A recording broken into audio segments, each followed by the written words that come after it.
Hello, everybody, and welcome back to another episode of No More Kids in Scientology.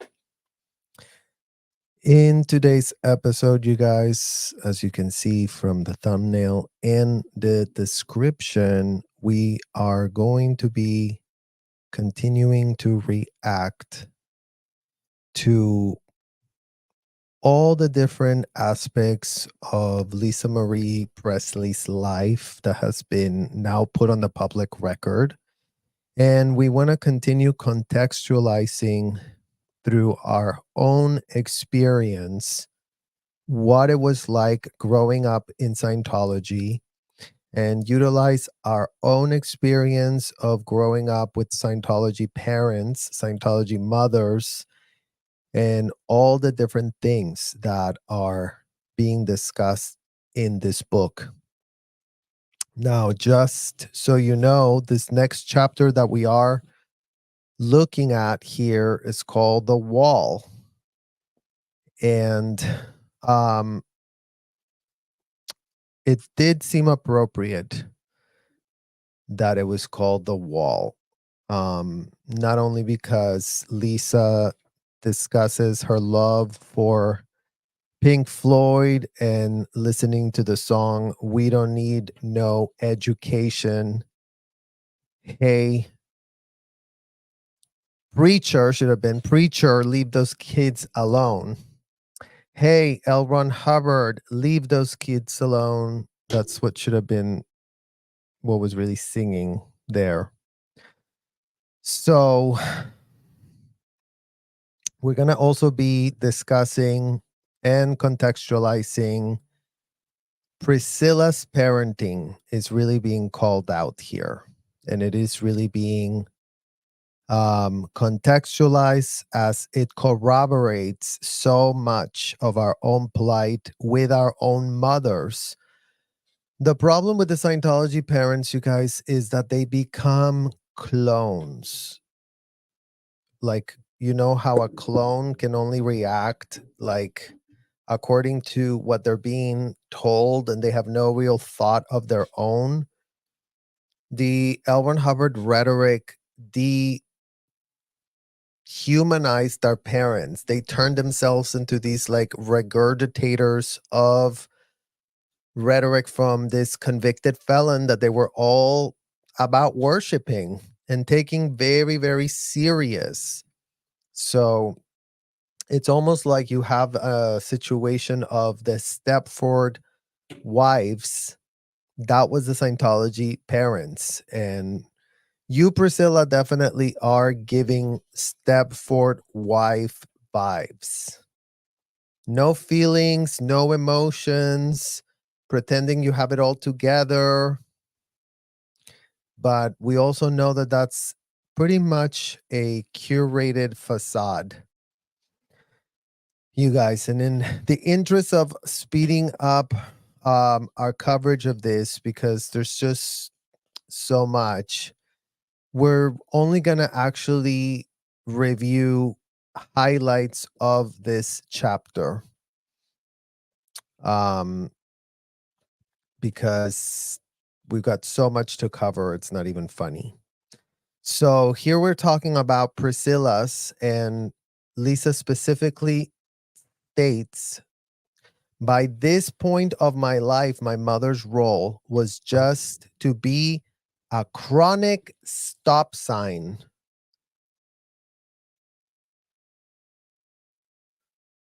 So that's what you were, allegedly, Priscilla, a chronic stop sign on your child's life. That's how you're being described.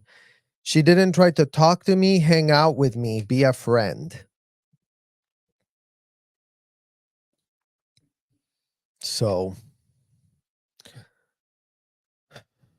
this is a kid that lost her dad, the person that she could talk to and be a friend. And Elvis was no perfect father by any means whatsoever, but as Lisa already told us before, he had her back. Um,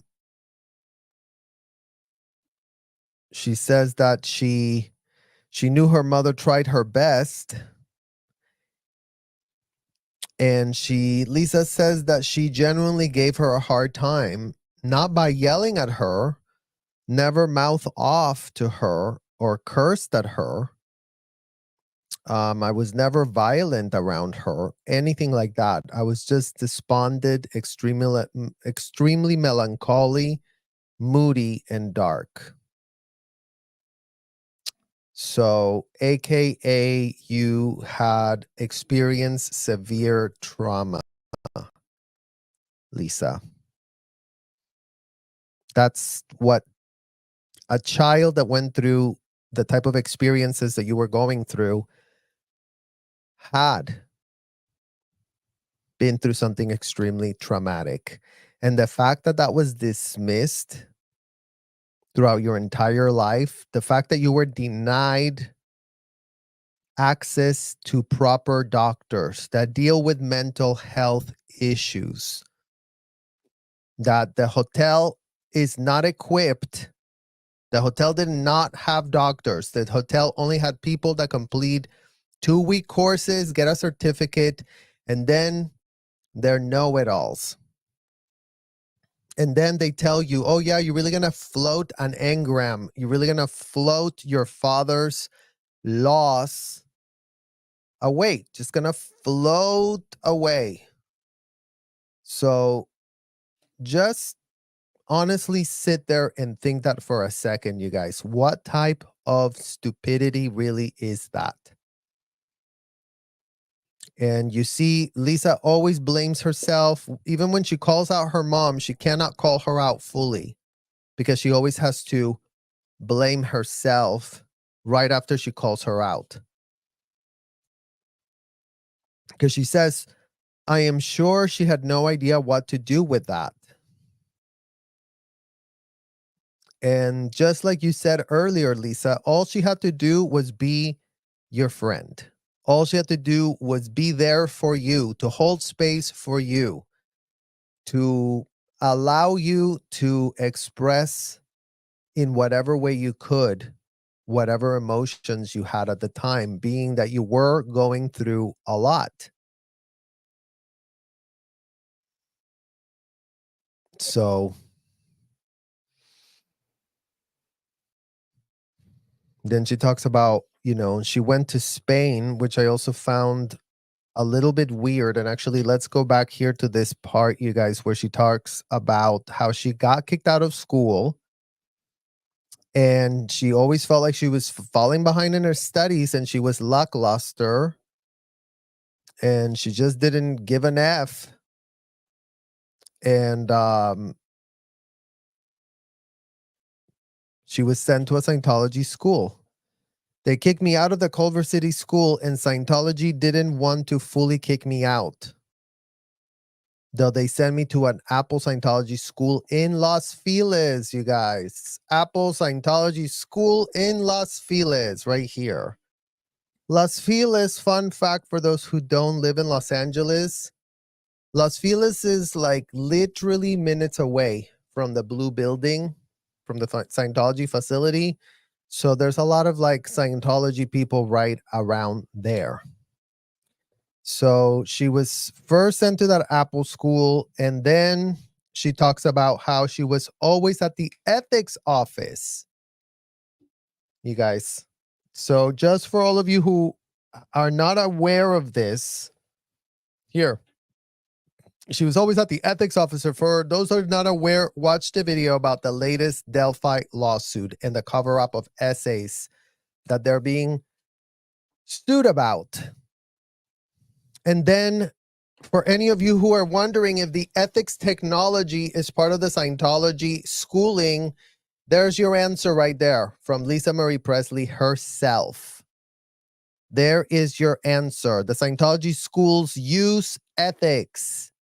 They send children to their so-called ethics, or really go get an ethics handling by a grown-ass adult that's going to be instituting quackery that convicted felon pitched, typed for himself. Oh, really do an ethics cycle like this, really do an ethics cycle like that, says the convicted felon L. Ron Hubbard.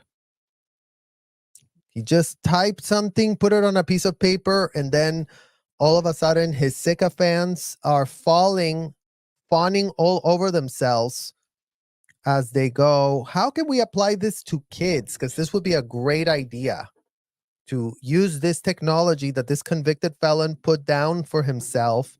Would be great idea to just make all the kids also go through this. So here Lisa tells us that there's ethics offices as she's being groomed. We know how old she is here, about 10 years old. And talks about how, my mom couldn't control me. So Priscilla couldn't control her. Her daughter didn't like her because Priscilla was cold AF. And I mean, if you're a cold AF adult, no child's going to want to have anything to do with you. Just think about it for a second. Here she talks about how Priscilla had been trying to get her shipped off to a boarding school in Switzerland or the kibbutz in Israel, which, funny enough, you guys, that would have been great for Lisa to have ended up there, as much as she sabotaged that because she says that she purposely kept, flunking the tests that were sent to her because she just didn't want to be just shipped off to a foreign country.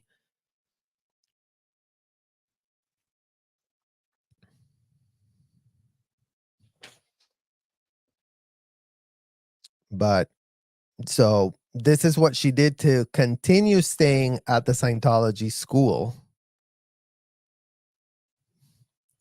But Happy Valley didn't particularly want to throw me out either. So then she was sent to Ojai to go to school. And then she talks about how the head of the Apple school would take a group of kids every summer to Spain. So it's just weird, you guys. Like, what type of school really takes a whole bunch of kids to a foreign country? Like, that didn't seem weird to me when I was in Scientology because all manner of kids would be being shipped off to all manner of countries back and forth.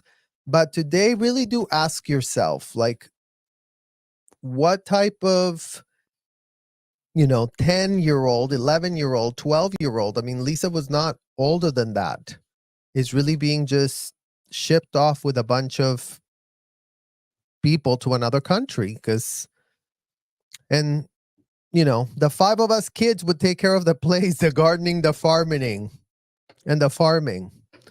So it's giving that same kind of like obsession that the Scientology parents have about kids doing construction work and doing the heavy lifting. Oh, we're really teaching you. That's what they tell you. We're teaching you here at this hotel how to be a gardener. So do all the gardening. We're teaching you here at this hotel how to do the farming. I mean, so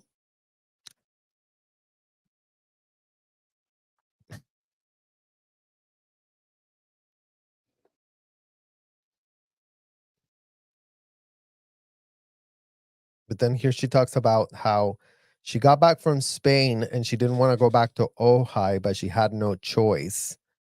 She missed the first week. And then when she finally got there, there was a new wild girl that had arrived and she was waiting for her to follow her around.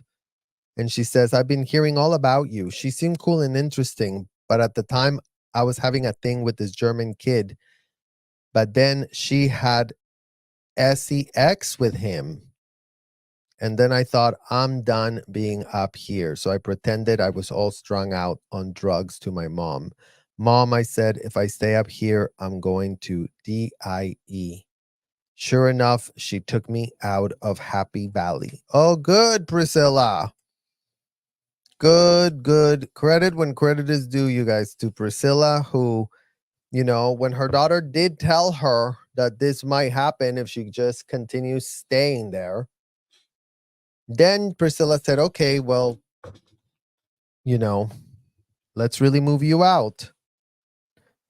But again, you guys, as it was so common for us in our childhood, every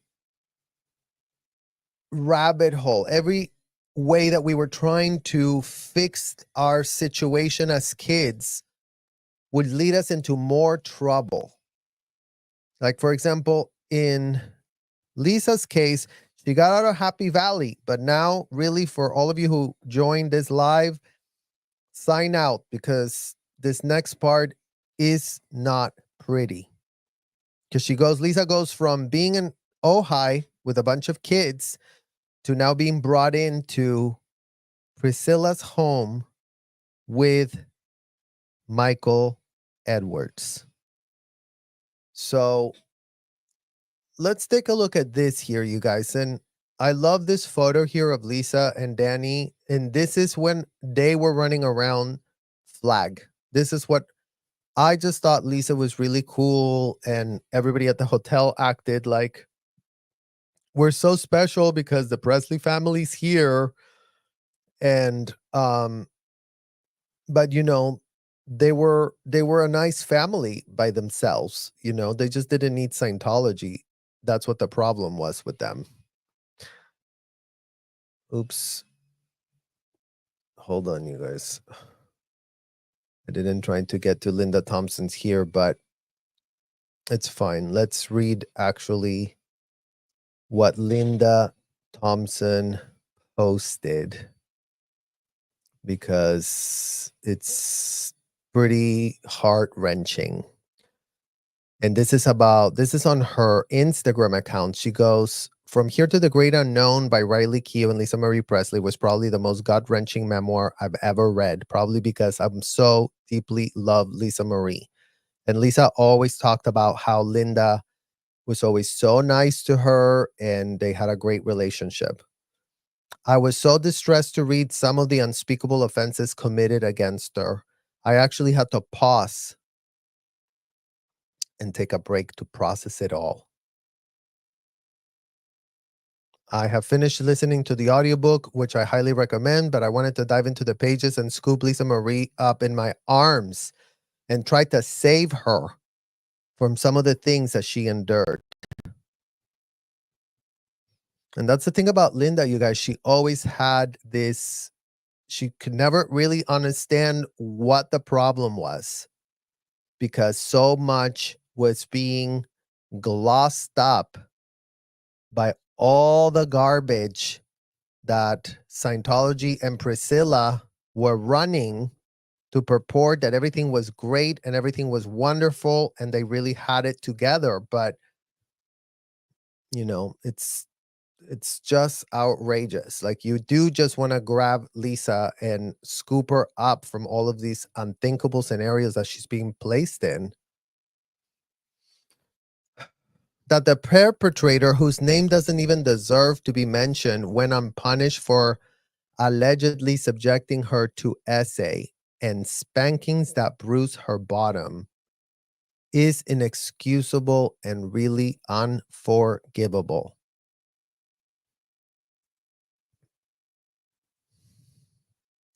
When there's alleged bruises showing up on your kid's bottom, when the evidence of the physical abuse is right before your eyes,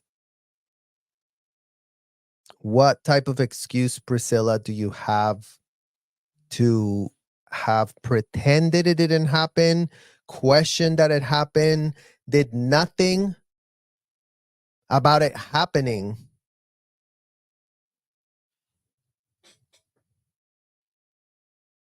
Bruises from spankings. I was outraged as I read that.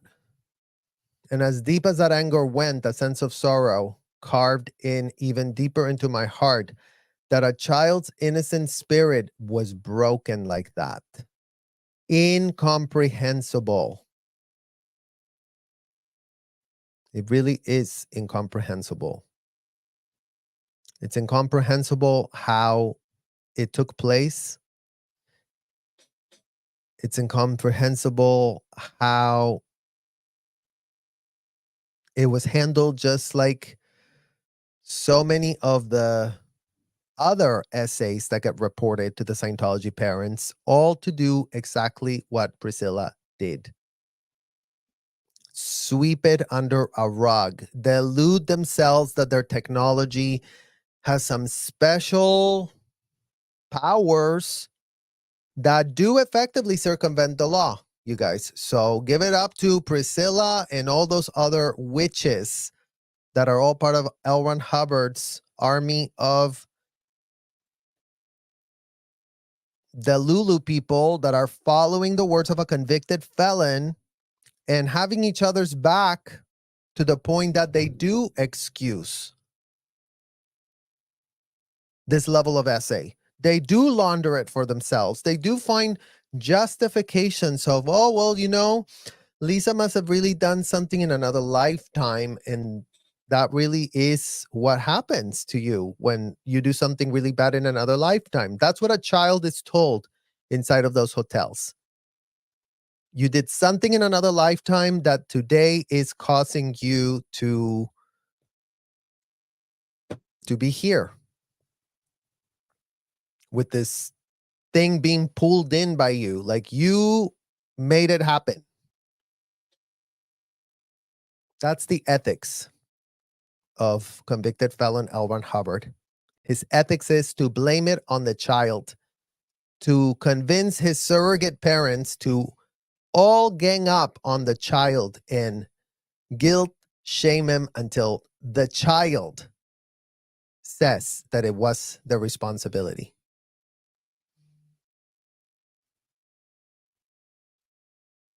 There are many moments of this memoir that will break your heart.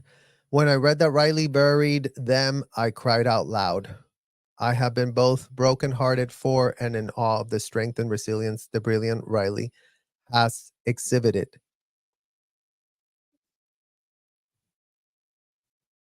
She and her beautiful sisters have been through more than anyone should, and yet she still stands tall in her beauty, dignity, emotional intelligence, and grace.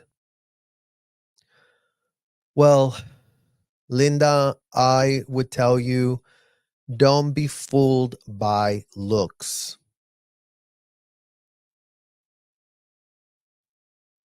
Riley is still highly vulnerable to all of the Scientology handlers that unfortunately have been safe pointed and fully installed in her life to tell her how to live it, to report to them, to answer up to people inside of those hotels that never deserved to have Riley in the first place.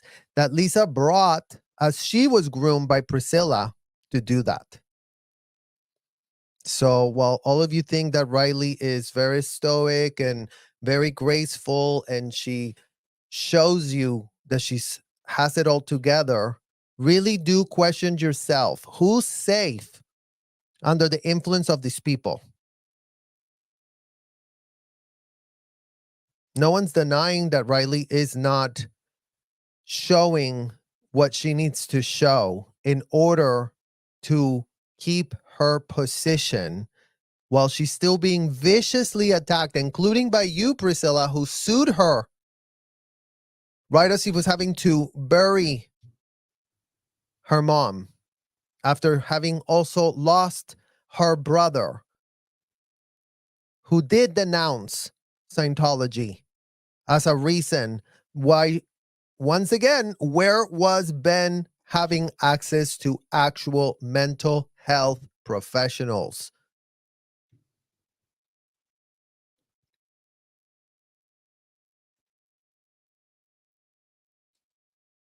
So Riley might be showing you guys that, yeah, she has it all together. She has it all together as much as she can cope with. There's many, many more layers of this stuff that she cannot get out of because her entire identity is wrapped around this issue. She was groomed since a child to be told, this is your identity. This is another language we speak just between us people here at the hotel, just between us that understand each other. That's how they insulate them. I mean, you guys know that I've literally said prison of belief going clear. Yes, it is a prison of belief. You cannot exit a cage that is literally implanted inside your head. There's no way out of that except to cut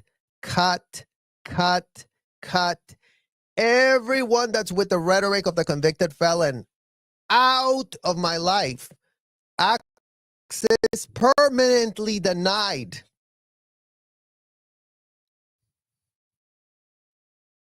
I'm not going to argue. You want to believe in L. Ron Hubbard? Stay over there, ma'am. Stay there and don't come anywhere near me. That's what it takes to get out of that disgusting hotel. Oh, but we know each other since we were kids. Stay on that side of the road, sir. Don't get anywhere near me.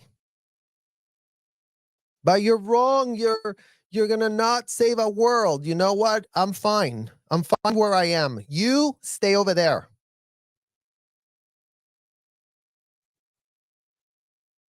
That's what you have to do when you are a victim of trafficking, a victim of domestic violence, a victim of systemic generational trauma, where every single aspect of your entire family line has been compromised, not by mistake, by design. And yes, does Riley have the fortitude to cut every single person out of her life so that she can walk in her integrity, learn who she is? It's almost impossible, you guys. The few of us that have cut out people like that understand the magnitude of what that means. It's easier said than done, believe you me. And with Riley, they continue to always mold in order to keep her under the influence. So the smokes and mirrors are even more intense for her to actually connect a shred of dot in terms of what happened. For her to not be blaming her mother for her own trauma. For her to start understanding that, oh, who told my mother that she was going to be really getting her trauma addressed in hotels? Oh, it was you, Priscilla. Where did you take her? To go get locked up against her will, to go get asked disgusting questions inside of a hotel room while it was being video recorded, while people watched, while people laughed, while people were making disgusting, unthinkable, statements about her as they're all listening there to all her information. Remember, these audits have no limits. No question is off limits. No, nothing is off limits. Inside of those audits, the end user is subjugated AF. They have no way out. They have no right. They have no way to say stop, end. There's no safe word. There's nothing. You're staying in that hotel room until the interrogator, supposed therapist, that they claim they're not a therapist, but it's like therapy. They're claiming that they're not doctors, but don't go to a doctor. So which one is it? Surrogates of L. Ron Hubbard. People that complete a 2-week course and all of a sudden it's a shortcut to not get a PhD because they will be advising on things, on modern science of mental health. Oh, I'm not talking about psychiatry, you guys. I'm talking about book 1. What L. Ron Hubbard said, he was the modern science, his quackery, his utter stupidity, his utter evil. So In what world can anyone really expect that Riley's just going to be able to walk out, cut everyone out of her life? She doesn't have that strength. She doesn't have that power. And it is understandable. And that's why it's important to advocate for people like in her case, where she doesn't understand what type of pawn she's been in what type of scheme and how deep that rabbit hole goes, straight back to Priscilla, who ensnared the entire family. She and her beautiful little sisters have been through more than anyone should, and yet they stand tall in beauty, dignity, and grace. My heart hurts for the tortured, but also sweet Benjamin. And Linda, expand your heart to the tortured Riley, to the tortured twin sisters, to the tortured Lisa, to the tortured anyone that was under the influence of convicted felon L. Ron Hubbard. Because breaking news to you, I'm sure, that is how they subjugated. That's how they eroded Lisa down to the ground. A woman that was very strong, a woman that wanted to do right, a woman that tried her best to fight, to out the corruption. A woman that I'm sure Lisa could never recover the fact that her sweet Benjamin was tortured.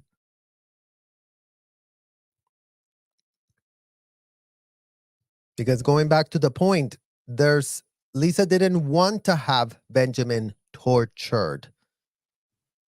But she was already compromised from the fact of having been nabbed by these people when she was looking like this, you guys. Look how much younger she was. Look how innocent and gullible she is here. As much as she purported to be very strong and wanting to stand out for everything, there's so many aspects and layers of this deception that she was not able to perceive or see through.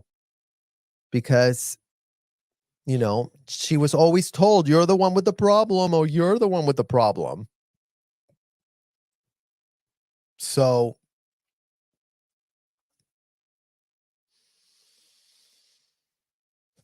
my heart hurts for the inconsolable pain and grief of losing her son so tragically, for Riley's profound loss of her brother and mother. And I have extraordinary respect for the loving loyalty of Danny Keough throughout all. Thank God Lisa Marie had him. His consistency, strength, and unwavering devotion to her to lean on. And it's true, you guys. Lisa did have him, but they were not.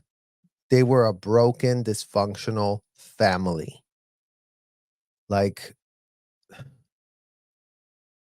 they were not yet broken and dysfunctional here.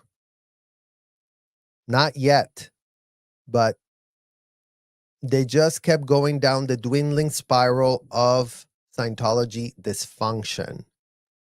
And that's the saddest part about this, because Danny, like any other kid that grew up in Scientology, myriad of problems.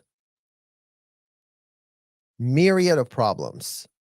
And as much as everybody says, yeah, but he was with her. Yeah, he had her back, but he also had so many of his own issues that he wasn't able to dig her out, because he was already in his own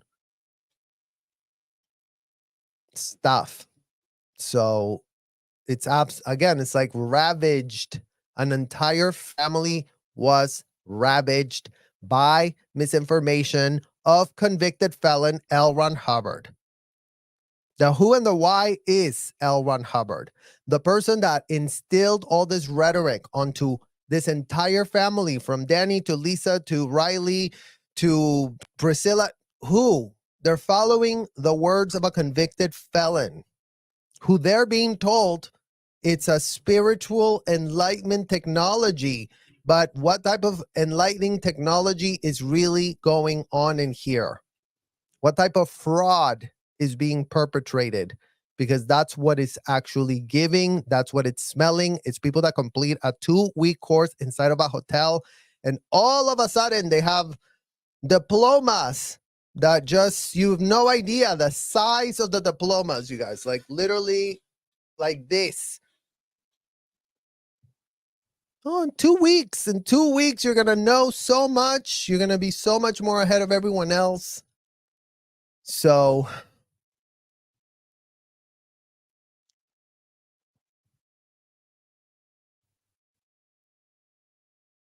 there are so many more things to reflect on this memoir. You'll have to read it for yourself. But keep a tissue nearby. I can feel Elvis' soul weeping that he broke his darling daughter's heart by leaving her too soon and therefore could not protect her. Isn't that right? He couldn't protect her. And she talked about that in her book, you guys. She talked about how her life as she know it was completely upended by the fact that it was getting stuck with Priscilla, who, let's go back to Priscilla here for a minute, because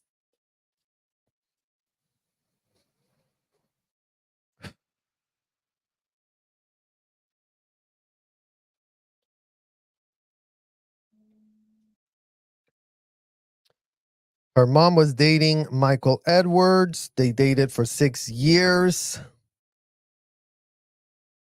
Edwards was an actor and a model, dramatic guy with a horrible temper, and he was often on drugs. He and my mom would fight constantly, and it was physical. I'd hear her screaming. So Lisa went from Happy Valley to a house of violence with a guy that was constantly drugged up. There would be a lot of parties, go to disco, and a lot of cocaine around. Key word here, Priscilla. Key word here. Why did Lisa say that the cocaine was around? It's one thing that you, as a full-grown adult woman that you were sniffing that allegedly, as your daughter calls you out here for. In what world is a 10-year-old finding this substance around? Because it's these type of details, you guys, that people glib them out. It's like, so again, why did Lisa get into these drugs again? Could it be that they were around? A lot of cocaine around. When they come home from a night out, I would hear him screaming. It was so destabilizing. In the craziest turn of events, Edward got the part in Mommy Dearest, playing Joan Crawford's lover. I mean, imagine, you guys, Mommy Dearest.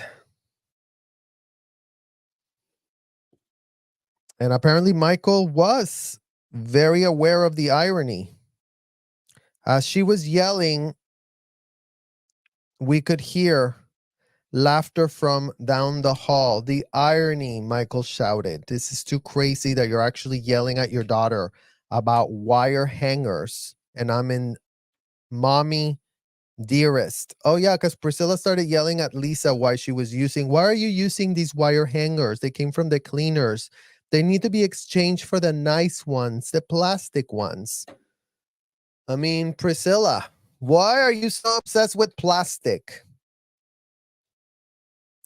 Because imagine yelling at your 10-year-old because they're using the cleaners hangers. Use the nice ones, the plastic ones. My mom was going to put me back in Apple school, but I was far behind in my studies that they told her they would need daily tutoring. So I stayed at my mom's with Edwards. And of course, I didn't want to be there either. I didn't really want to be anywhere. I don't know what I wanted. I probably just wanted my dad.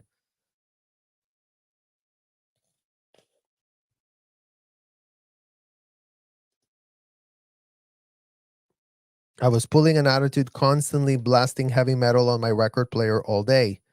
One night, my mom made dinner, and when I went into the kitchen, it wasn't cooked. So I said so. The next thing I know, Edwards flipped his plate that it flew across the room and smashed into the wall. I threw my hands up as to say, "What in the F?"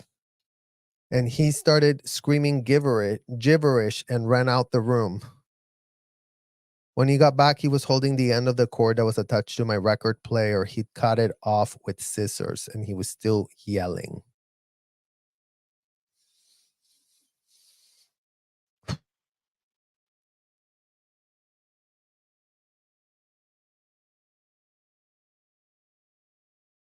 When he got back, he was holding the end of the cord. So he cut out her player, her music player, which was one of the only things she had to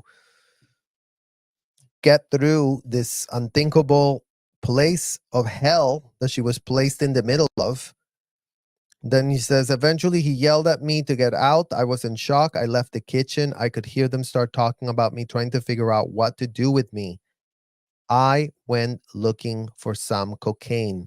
I had some hidden somewhere, but I couldn't remember where it was.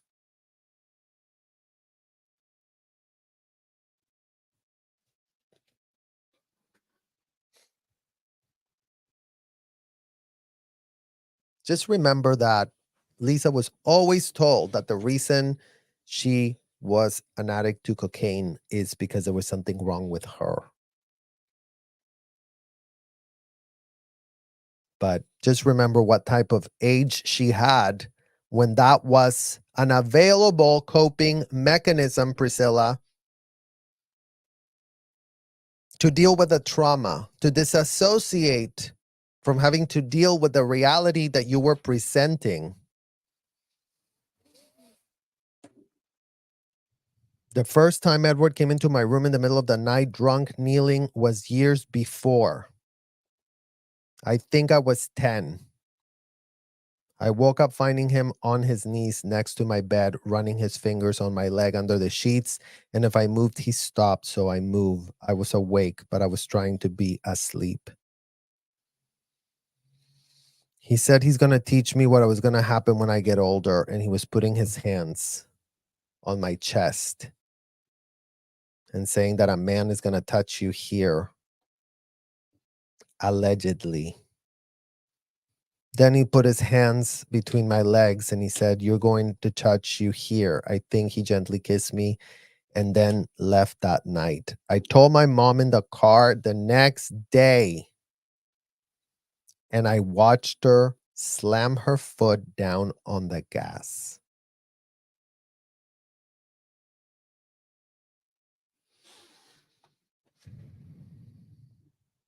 "10 years old. 10 years old."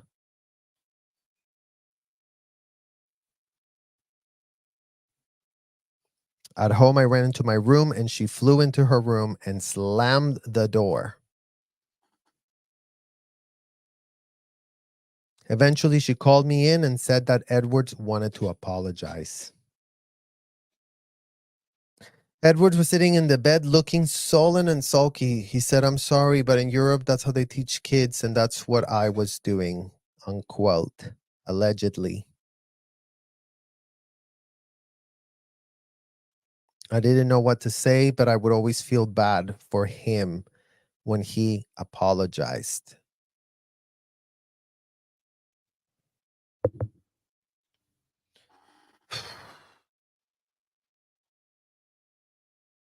It's these levels of detail, Priscilla, that really make you look like the monster that you are, in our opinion.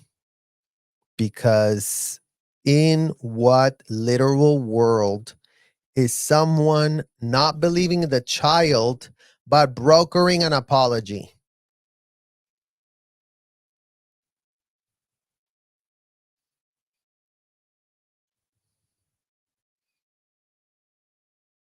If your supposed boyfriend had done nothing, which is still not going to go very well for you, Priscilla, because look at over here. Just so you guys can understand the type of info. In 2003 Playboy interview, Lisa Marie called Edwards sick when referring a passage in his 1988 memoir, Priscilla, Elvis, and Me, in which he wrote, quote, "I had to put an end to our swimming together after one disturbing afternoon in the pool," he wrote. "Lisa had innocently thrown her arms around me and we were jumping up and down and I became aroused. A sick feeling crept slowly into a pit of my stomach. I was craving Lisa smexually." On this passage, Edwards said, "I was encouraged to embellish a harmless anecdote about Lisa Marie in my memoir from 1980s, and now I regret that I did. I understand that these stories sell books, but the notion that I molested Lisa is just a fabrication. Imagine that you put that level of tone deaf statement on the record. You guys, imagine how many decades have you had to correct that record, Michael? So, which one is it? Did you really lie and fabricate and thought, I really want to sell some books, so let me just lie about it? Or once the lie caught up to you, once this was corroborated by Lisa, did you decide to put out this tone deaf statement?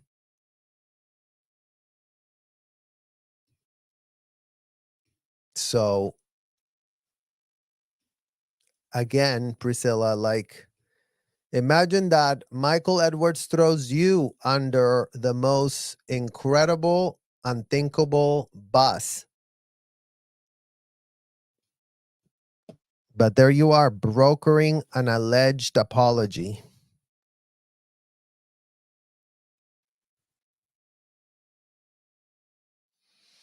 Eventually, it became that he would touch me and spank me, telling me not to look. "Don't look at me," he said. "Don't turn your head."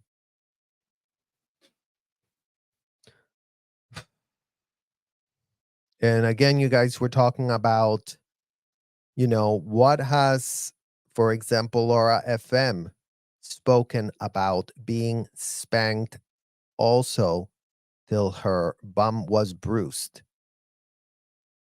So this is something that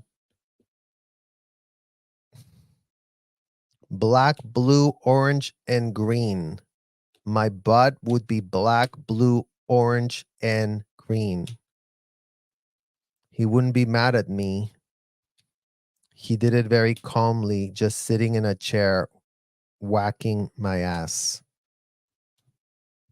It was kind of the same drill every time. He'd come into my room, do what he did. Once I showed my mom my butt, and she said, "Well, what did you do to cause that?"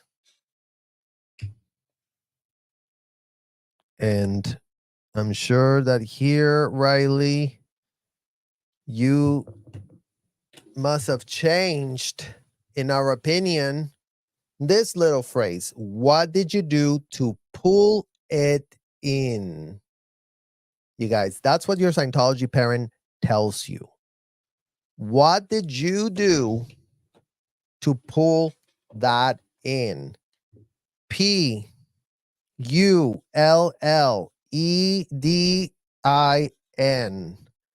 This is a word that your Scientology parent grooms you on very early on.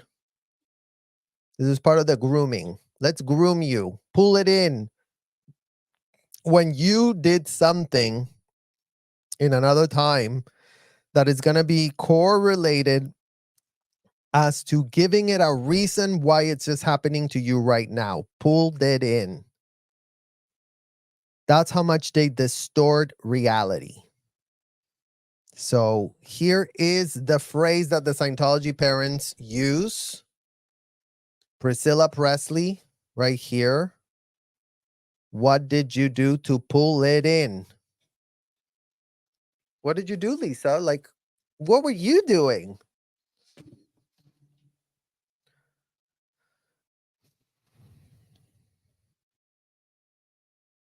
Then she goes scream at him. He say, oh, I was drunk. She was actually flirting with me. Flirting, another thing that the Scientology parents would always use to excuse their disgusting behaviors. They called it flirting, or this, to the flows. To the flows.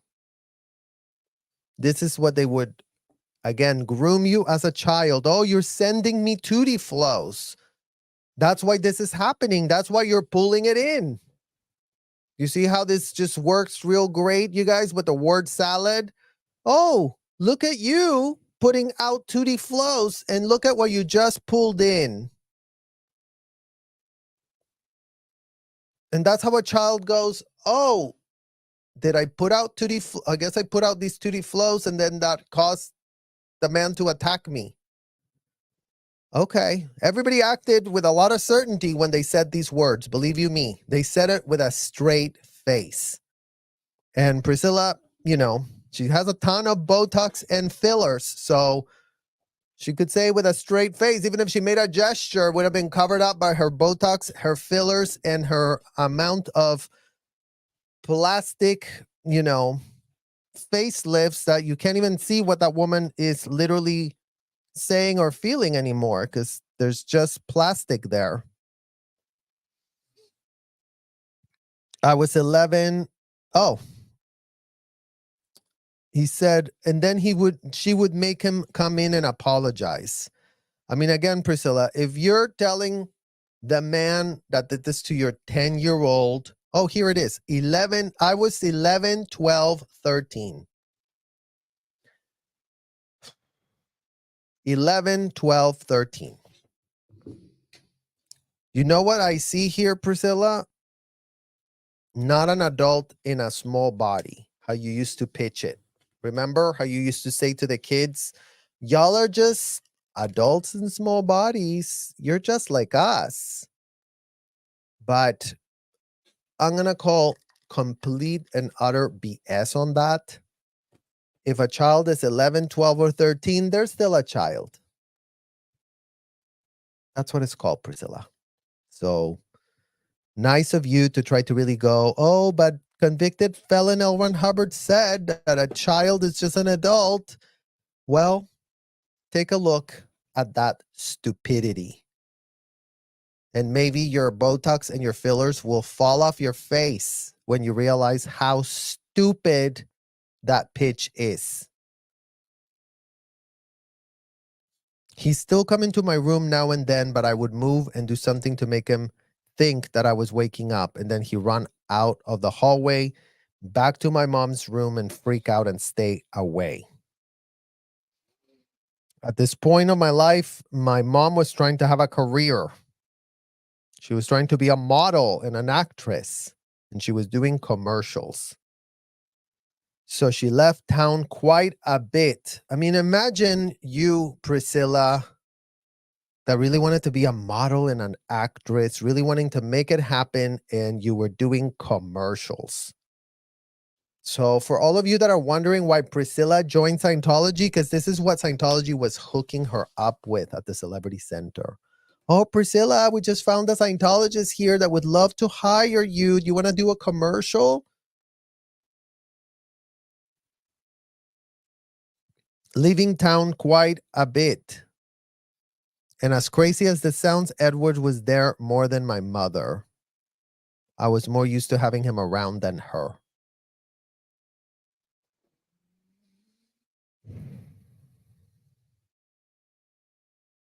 Every Christmas, my mom would give me amazing gifts, but he didn't have much money to do the same.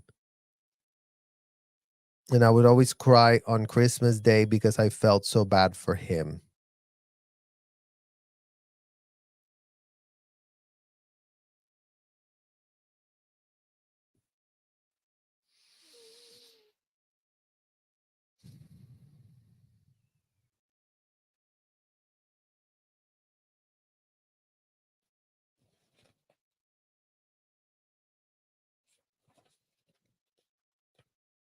Every Christmas, my mom would give him amazing gifts. He didn't have as much money. He would really be hard on himself and played a pitiful victim, but he would still have a terrible temper. One morning, he made some comment about how I needed to get my bunnies off the dryer or something. I think I said something nasty like, "It's not like you're not enjoying that," under my breath. And I was walking out of the room. He took a dining chair and launched it at me. It hit me in the back. It didn't hit me that hard, but it got me enough to get scared. I was crying the whole way to school. I was crying that whole morning, and one of the teachers I really liked saw me crying and asked me what happened. She took me aside and said, "You need to break down and lose it," because I was such a toughie most of the time.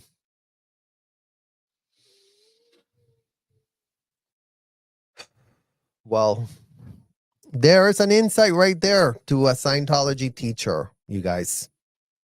Mandated reporters that tell kids, "Oh, why don't you just start losing it and stop being a toughie?"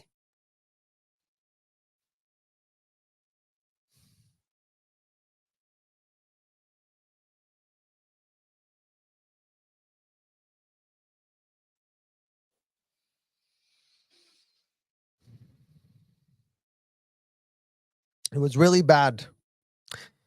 In one of the modeling job trips to the Virgin Islands, Priscilla went with him, and she suspected he was having an affair with one of the models, and she recruited Lisa to catch him. Is that child appropriate, Priscilla? A man that you were getting, apologies for essaying your daughter, and then you're using your daughter to catch him having affairs with other women. How does that make sense? How?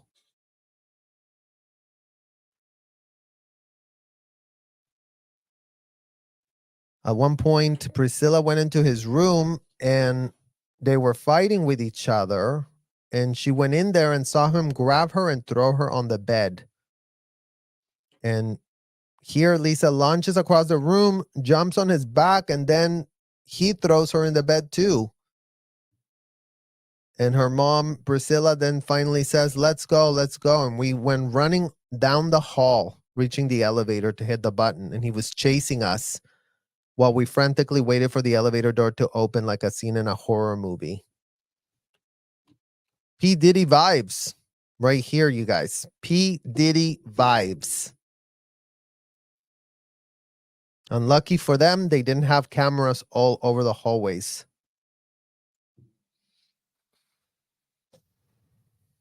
Somehow they made it back to the room, and he called her and he turned into a puppy dog again, begging her to come back to get him. And she did, and that pissed off Lisa. The next day, she left for Memphis, but she was a fucking mess. Riley talks about how hearing these incidents being described by her mom really broke her heart. And she says that she knows that what happened is one of the deepest childhood traumas, but she didn't think that Lisa or any of us fully considered how it could have contributed to some of the fundamental feelings she carried about shame and self-hatred. So Going back to the fact that she never had access to mental health, you guys. That is what's so damaging about it, because the Scientology audits never addressed the trauma. They exacerbated the trauma. They made it worse. They left us in a worse condition after they were done with us. We didn't understand why we always felt worse and worse and worse. And the worse we felt, the more we thought there was something fundamentally broken with us inside. Because that's what the rhetoric of the convicted felon said. If you're not getting better by my disgusting abuses that I have groomed you to believe are in your best interest, then there's something really wrong with you.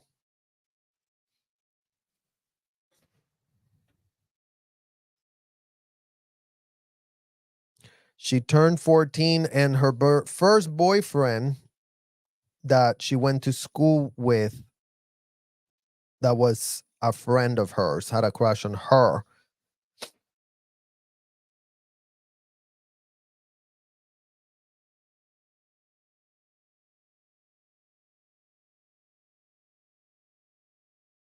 So at 15, she says she dated for a year and did everything but had sex.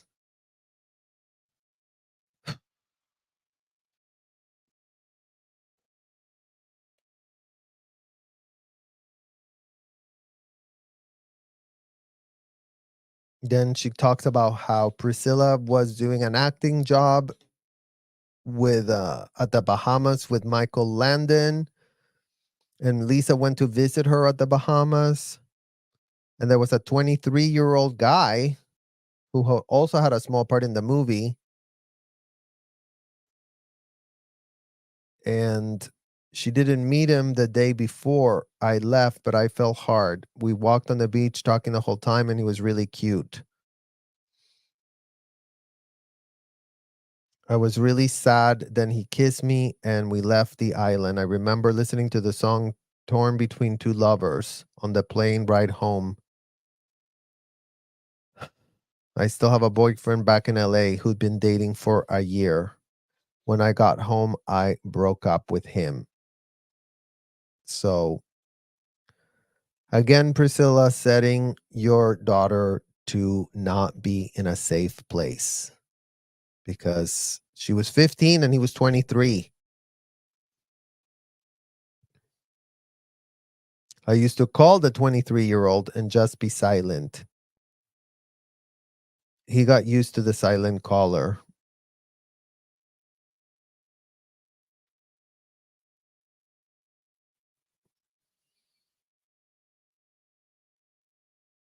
And, she was calling her and he was completely nerve wracked because the guy did finally understand that it was Lisa who kept calling him. The 23-year-old.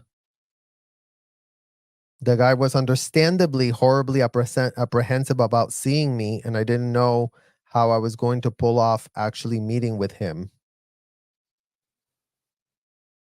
One day, she told her school that she was going to go to the dentist, and he picked her up a block or two away and walked around Beverly Hills all day.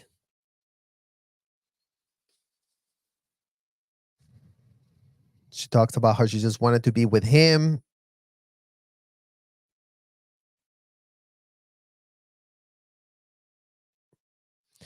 And Priscilla did find out and grounded her and banned her from speaking or contacting him again, which of course didn't work.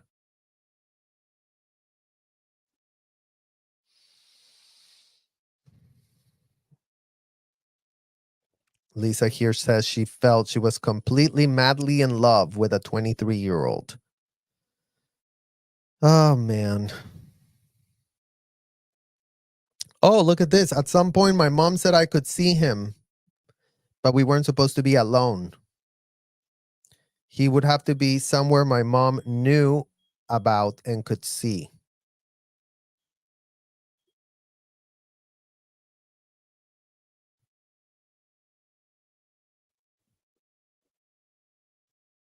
He was a 23-year-old being chaperoned by someone's mom.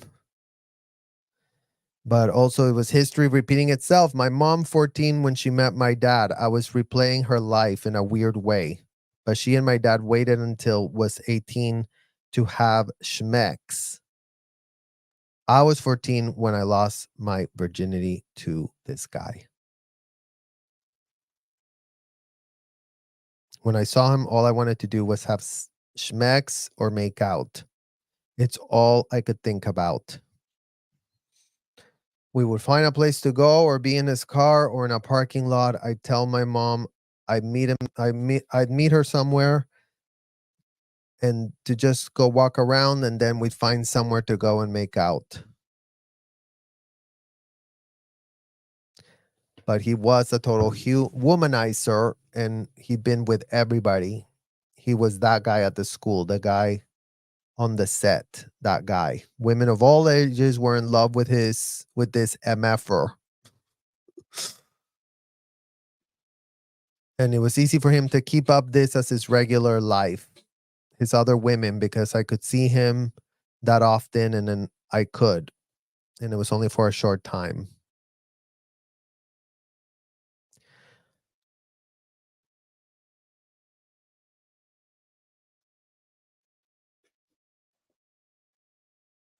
He was a complete and utter player.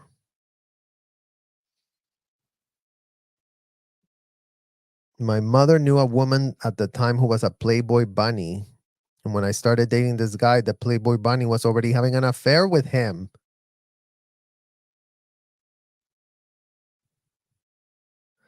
And this woman was trying to get my mother to send me off to the kibbutz in Israel to get me out of the way. I mean,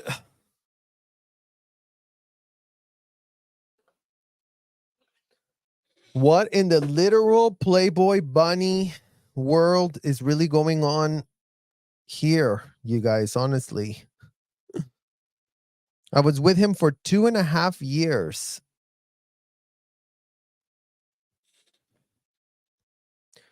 You know, when you start these types of relationships and you are a child and you think that you want it is so confusing, and it is so outrageously damaging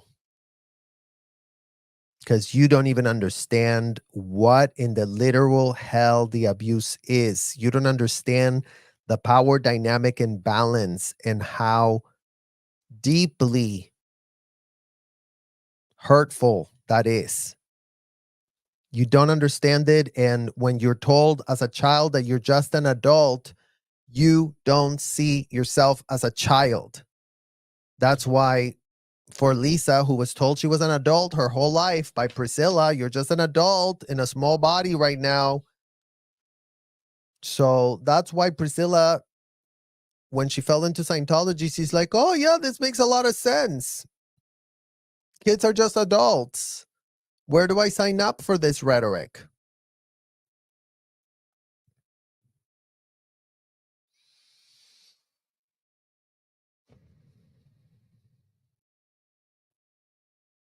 Oh my God. Then he took her to a park, and his friends secretly took pictures of them, and they sold the story and got paid for the photos. And it was just an opportunity for him. And it was an illegal relationship, and selling those photos outed him. But the media at the time didn't care that I was underage and just advertised this personal information.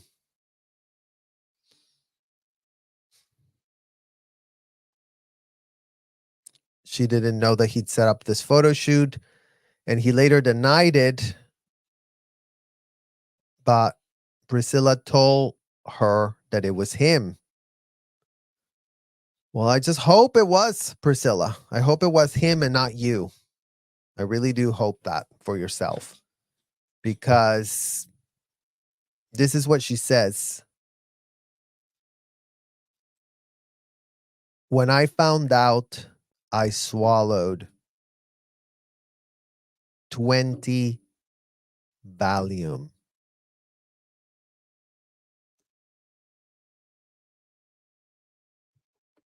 and I made sure everybody saw me.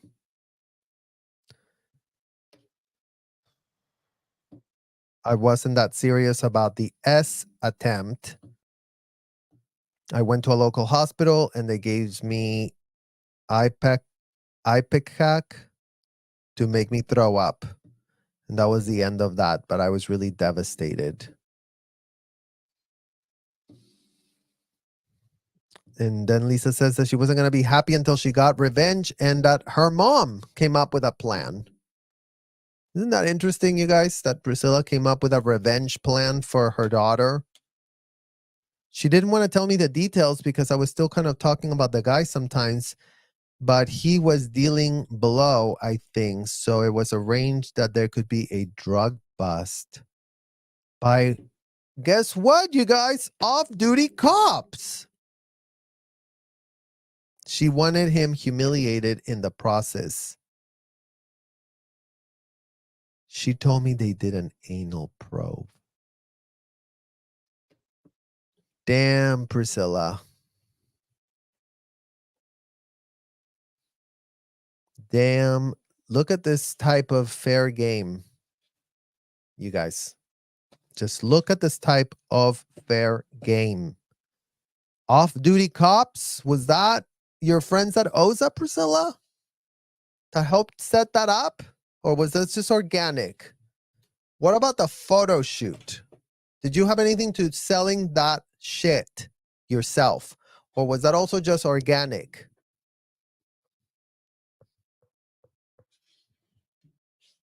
I mean, again, you guys, we go back to the point of how much information the Scientology parents give themselves in order to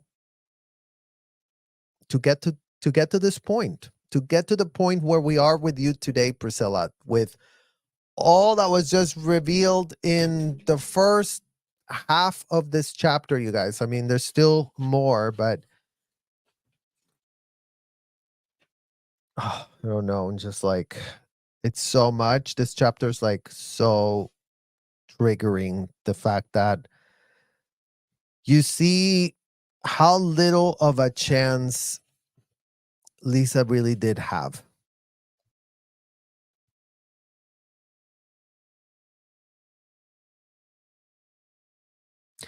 And Riley says that the first time that her mom told her about this betrayal, it was her first memory of feeling used. But that's the problem, Riley, that your mom was used since birth. This was the first time she thought she saw it.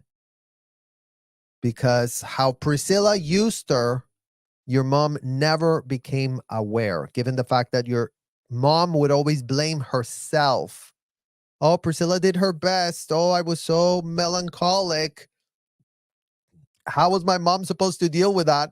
Maybe not putting you in a house that was literally ridden with domestic violence, allegedly. That would have been a great one right there. She talked about it regularly throughout her life. It was a core trauma for her. I mean, again, Riley, a core trauma was all the trauma that your mom wasn't able to address with a doctor. Because Priscilla sold her the BS that psychiatrists are out of their minds and that are really going to destroy her. Your mother was in need of a doctor, mental health specialist, not quackery sold at a hotel. Not people that complete a 2-week course and then they become know-it-alls.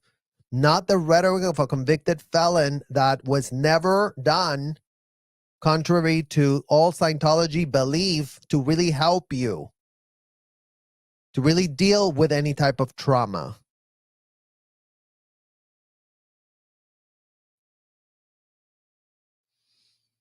But imagine that you are pitching that as came together to be a foundation and distrust of people, distrust that she never got past. How was she supposed to get past it when she was being constantly betrayed?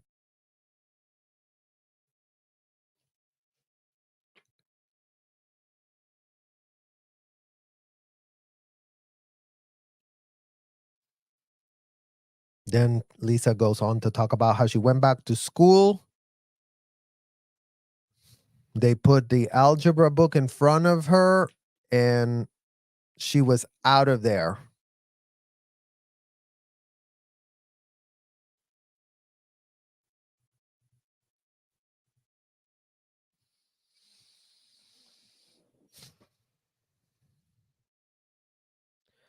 Everyone saw me after I was 9, after my dad died, and they all said that I looked so sad.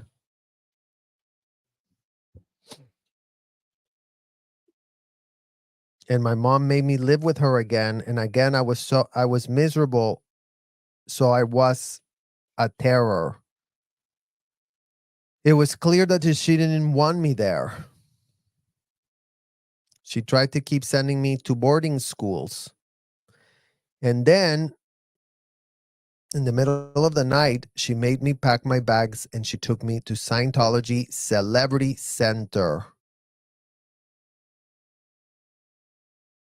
And this is what we posted on our shorts, you guys, when Lisa talks about being dumped at Celebrity Center as a minor at 17 years old.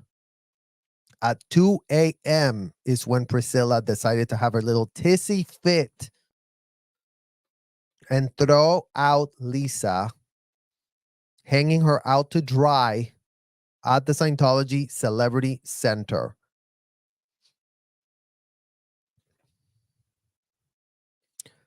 The first morning, I removed the large mirror from the wall and coked my coke dealer, inviting him up to 6 and 7 people, and they proceeded to have a 4-day bender in that room. Imagine that a 17-year-old child was dropped off at the Scientology Center by her mother, squealing, yelling, crying. That's according to Lisa in that short, that you can see what type of state of mind she was in as she was getting dumped there. And then she had a 4-day bender inside of a Scientology hotel.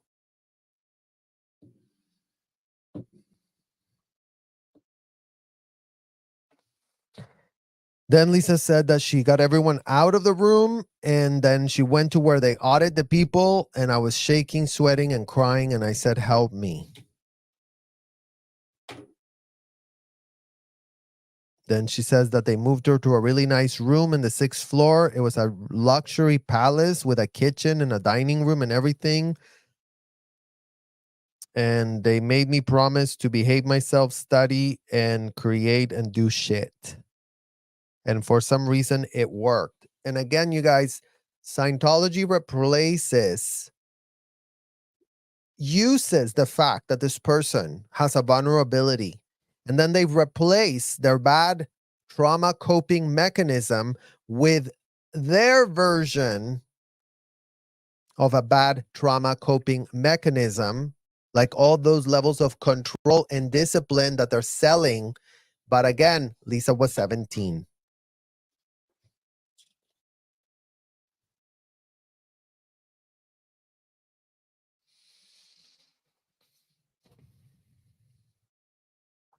I actually started to do really well. Then my mother tried to make me move back into her house, and that's when effing DEFCON 3 started. It was Christmas. I was supposed to go with Edwards and her to Pensacola, Florida, where his daughter lived.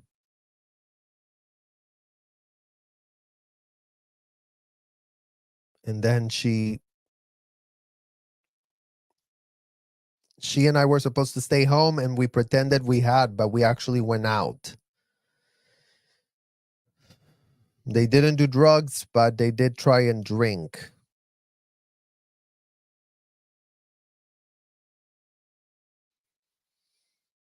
Then my mother saw me. She got out of the car and took off running after me down the street. My mother chasing me.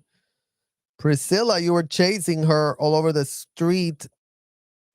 I'm flying and my mother's screaming at me, but she can't touch me. In the end, I get into her car. She's in the front seat. I'm in the back, and she's screaming at me because I was dodging her attempts to hit me.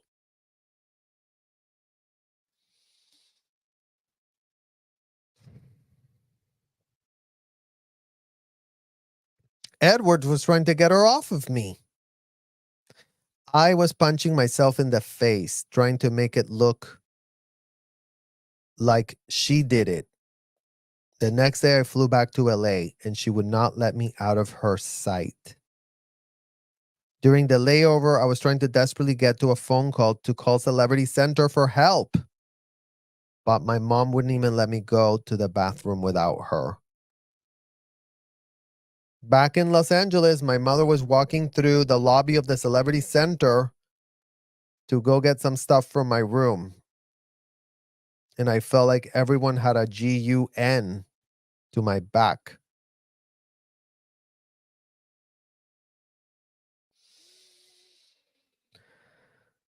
My mom got back home that night and heavy negotiations started next day. She agreed to let me go back to Celebrity Center, but I would have to go to the Narconon office to go to rehab. The quack Narconon rehab, the Scientology cells with a full straight face.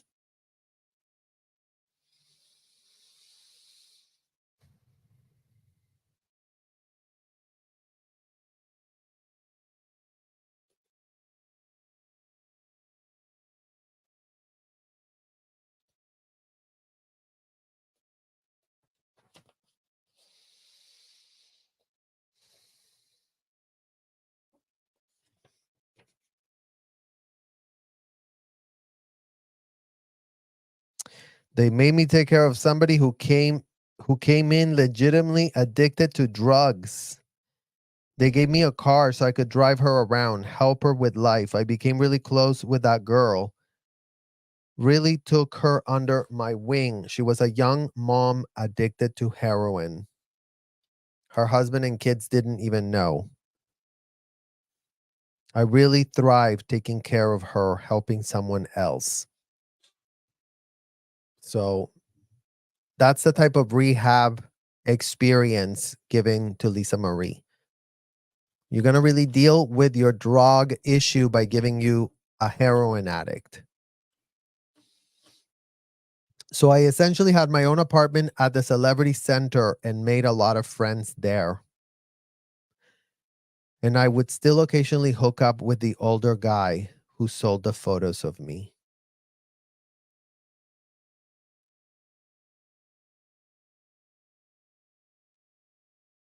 He was he was still living with another woman, and I didn't know if he had married her, but one afternoon I met him at their place and we had sex when she was gone.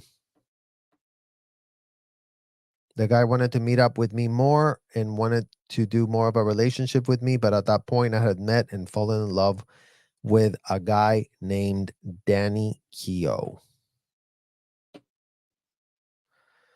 Okay, you guys. Well, that is the review and the end of this chapter. That was a lot. Because not only did Lisa have to deal with the unthinkable death of her father under those circumstances, then she had to deal with being essayed, betrayed by Priscilla, who didn't ever get her the proper help, who never explained to her how damaging all of this was, who tried to just pawn her off to Scientology to see if they could fix her. All the while, Lisa was having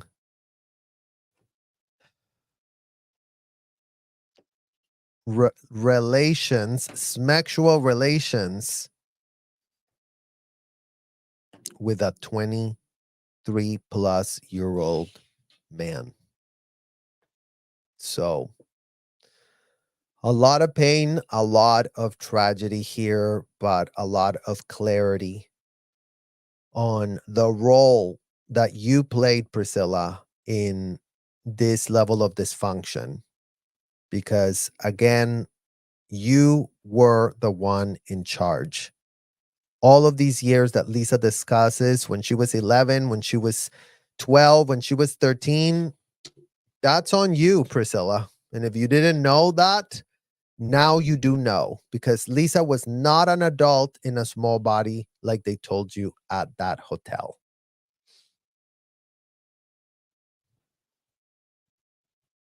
Exactly, Lynn.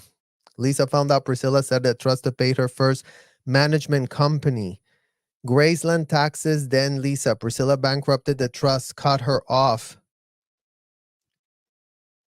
And if Riley had made it to the hospital, she would have been the executor.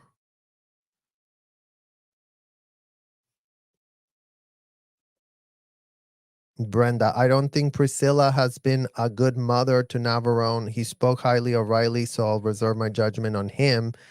He only seems slightly drugged out in the interview I saw, and it seemed unscripted. Yeah, I mean, I don't know. No comment to me about Priscilla and Navarone, to be honest. Like, I don't know. I don't know what in the hell is actually going on, you guys, because as you see, there's just a lot of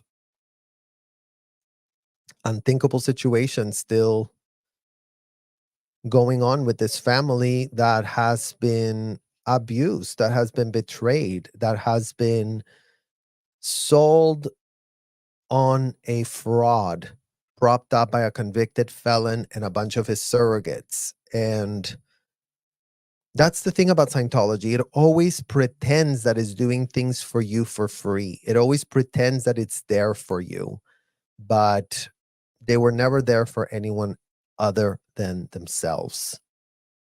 So, exactly, Cheryl. It is wrong to treat a child like this. It is selfish to choose a man over your child.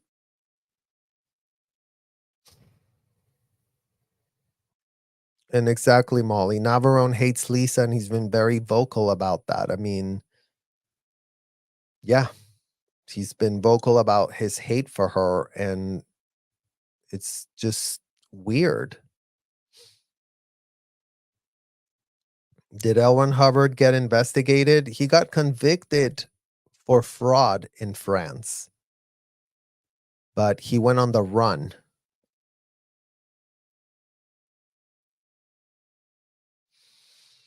That's crazy. He says he doesn't miss Lisa. I'm sure he doesn't. Thank you, Trickery Woo. Yeah, it has been um, a horrendous journey that the kids in Scientology have had. But we appreciate that you are all now finding out what it really was going on over there, so that we all can collectively heal and collectively demand accountability. What's up, Cali Blue? It's interesting that Priscilla pretended to be quiet and demure.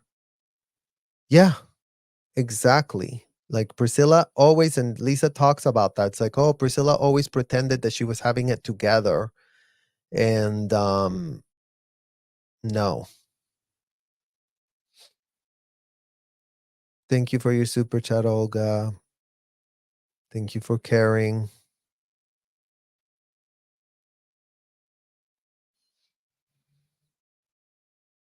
Oh, and this is the rest of your comment, I guess, Lynn. Yeah, Riley would be the executor of the will. Priscilla had no authority for the DNR per Lisa's will. Yeah, but I mean, there's Priscilla spending $400,000 on attorney fees that she did figure out how to get that for herself back from Riley.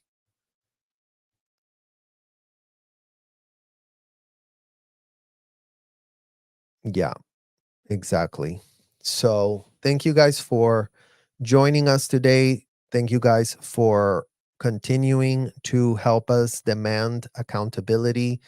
Please like, subscribe, and we are going to continue working together, educating more child advocates so that no more kids get stuck and ensnared and defrauded and coerced and trafficked into slavery by L. Ron Hubbard, sick adult deluded surrogates, paid surrogates of a convicted felon. The day to purport that you can claim that a convicted felon is really pitching you a religion, it's over. The cat is out of the bag completely. Everybody knows how complete BS this is. The pitch couldn't have been more fraudulent. The source of where all of this dysfunction is coming from, the who and the why, L. Ron Hubbard, a degenerate that wrote the most disgusting, unthinkable solutions that had nothing to do with humanizing humans, which is the false pitch. Oh, I'm really going to help you become a superhuman by dehumanizing.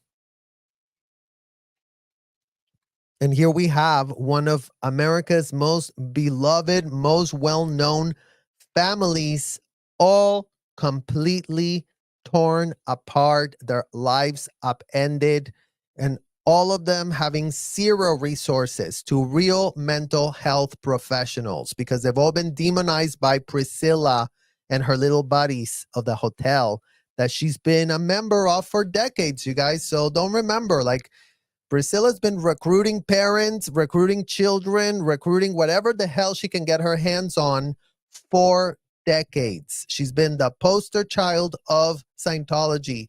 Oh, you want to be like Priscilla Presley? Join us at this hotel. Oh, you want to be very influential like Priscilla? Join us at this hotel. We're going to really show you how to save our world by destroying your family. Like, how stupid can anyone honestly be? And we're talking about the year being 2024. Maybe 10 years ago, you could have still claimed that you have no idea, no way of figuring it out. But there's plenty of information now on the public record alone that should make anyone start connecting dots for themselves. And that's what this calls for. Connection of dots, connections of facts, connections of demanding accountability, advocating for the victims most at risk as we speak. Riley is a full-grown woman. I'm a full-grown man. We don't need the rescuing from that situation. We need the kids that are exposed right there, right now.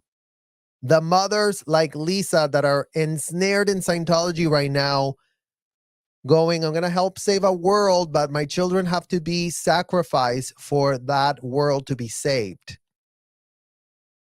So all of the Scientology mothers who currently have children being exposed to audits, disgusting grooming courses, or Scientology ethics, double check what in the hell you are doing. Don't be as stupid and criminal as our own parents. Don't follow the lead of those people that came before you because they were out of their living minds. They put themselves in an untenable to defense position. What Lisa went through, what Priscilla found out about allegedly, as called out by your own daughter, Priscilla, puts you in an untenable position, puts you in a position where allegedly you have been obstructing justice, Priscilla.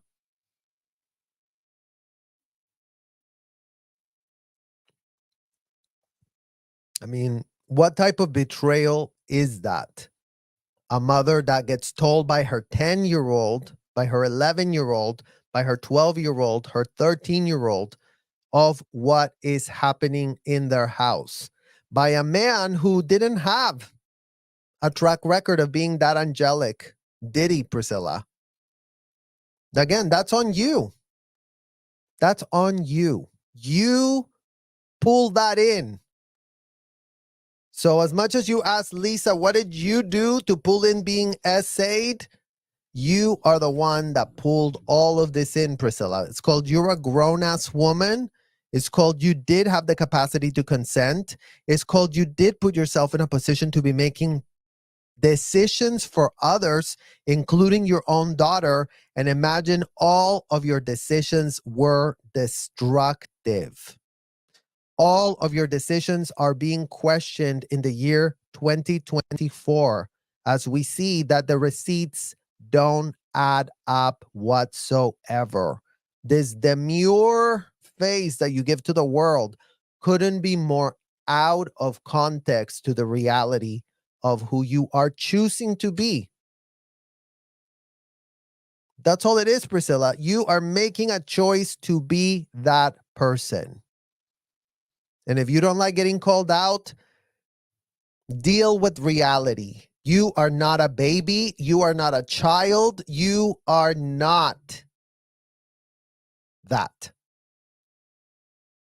And that's what we're going to tell all the Scientology parents. You are not the child. You are grown adults that made decisions that have, including but not limited to, legal ramifications. So really go do check the definition of child trafficking in the dictionary.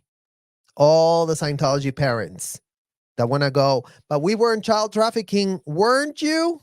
Go check the definition. Since y'all love definitions, all the L. Ron Hubbard surrogates love definitions.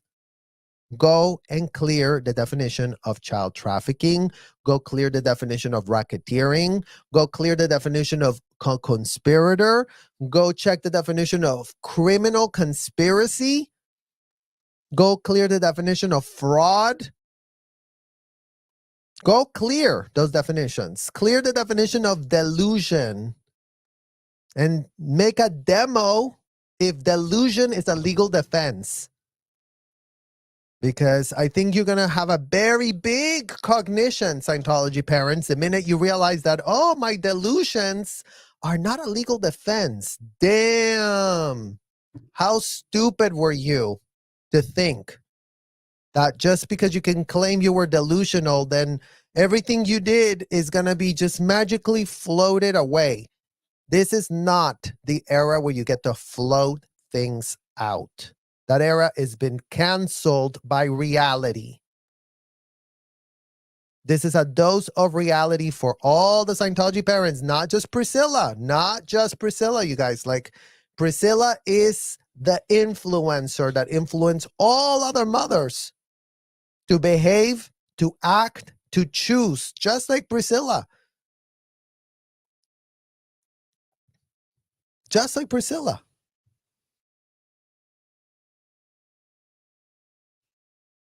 So I thank you guys all for watching, and I will see you guys all soon. Bye-bye.